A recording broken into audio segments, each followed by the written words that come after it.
Eu estou com a minha Bíblia aberta na carta de Paulo aos Efésios, no capítulo 2, e gostaria de ler um texto que tem íntima relação com as eleições de 2018 no nosso país.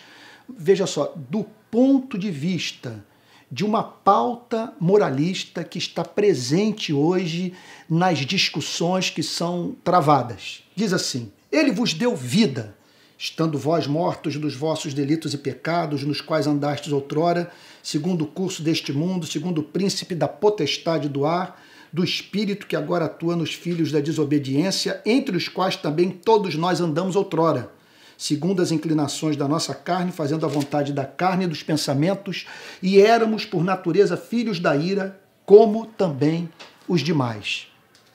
Essa passagem apresenta uma radiografia da condição espiritual do homem sem o concurso da graça de Deus. O apóstolo Paulo declara que todos os seres humanos estão expostos a 3 espécies de escravidões espirituais, morais, intelectuais que afetam sua vida como um todo. Ele é escravo do mundo, desse sistema que hoje está presente em todas as culturas, que rege as nações e que leva seres humanos a conduzirem as suas vidas sem considerarem o Criador e o culto que lhe é devido e a vida do próximo. Segundo lugar, o apóstolo Paulo nos fala dessa escravidão à carne, aos nossos apetites, sem o governo do Espírito Santo. Ele está falando, portanto, de uma propensão nossa ao egoísmo, de uma tendência dos nossos instintos determinarem um curso da nossa existência e não uma mente esclarecida pela verdade que leva, que conduz os seres humanos na direção da fé, da esperança e do amor. Carne. E, por fim, o apóstolo Paulo fala sobre as forças espirituais do mal. Inteligências, o cristianismo acredita nisso. Inteligências invisíveis, perversas, que interagem com a humanidade e que potencializam essa inclinação do homem à prática do que é perverso. São esses espíritos também, segundo o Novo Testamento, que acabam moldando a cultura, fazendo, portanto, com que as sociedades humanas, entre outras coisas, vivam na base de um sistema de exploração, um devorando o outro, de maneira que criamos modelos de sociedade dentro dos quais você e eu não conseguimos viver. Não há mínima possibilidade de uma pessoa se libertar dessas 3 forças sem o concurso da graça de Deus. Onde está o equívoco da igreja nessas eleições?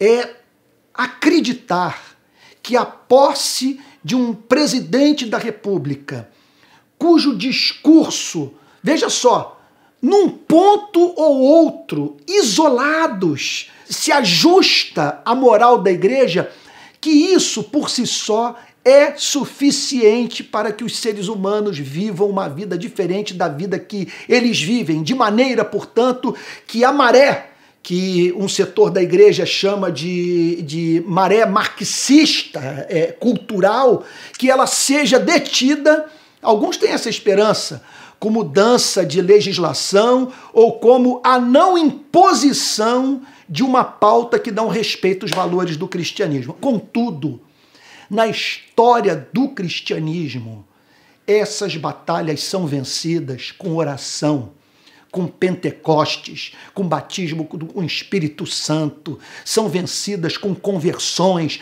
com cristãos encarnando a verdade e, em alguma extensão, contagiando as pessoas, passando os valores do cristianismo como quem passa sarampo.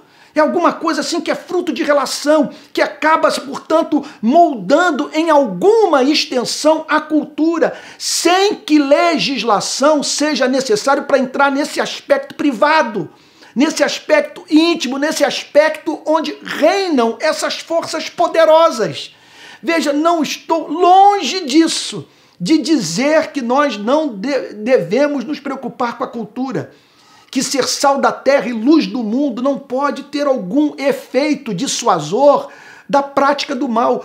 Contudo, é impossível o homem sem Cristo ter comportamento espontâneo. É impossível o homem sem Cristo fazer o que deve fazer para a glória de Deus. O que eu estou querendo declarar é que é um equívoco. Essa esperança é uma esperança vazia, é uma esperança inócua. Sabe? O seu filho, ele não vai deixar de se dedicar, sabe, à prostituição, ao uso de drogas, porque temos um outro presidente da República ou porque a legislação é severa. Olhe como que as nossas prisões estão cheias de filhos de crentes, porque em vez de termos Jesus Cristo no púlpito, nós temos Moisés. Em vez da graça de Deus estar sendo pregada, a lei é que está sendo proclamada, e a lei tem essa característica de despertar as nossas paixões, levando-nos a desejar aquilo que ela proíbe, aquilo que ela mesma proíbe. A nossa esperança está no Espírito Santo, na proclamação no Evangelho, no surgimento de igrejas possuídas do Espírito Santo, cuja vida revela a beleza de Cristo e por meio de cujo testemunho, sabe, pessoas se convertem. Portanto, eu creio que a imagem e semelhança de Deus que o homem carrega e o concurso da graça comum podem fazer com que os seres humanos vivam uma vida mais decente, se tratem uns aos outros com um pouco mais de civilidade.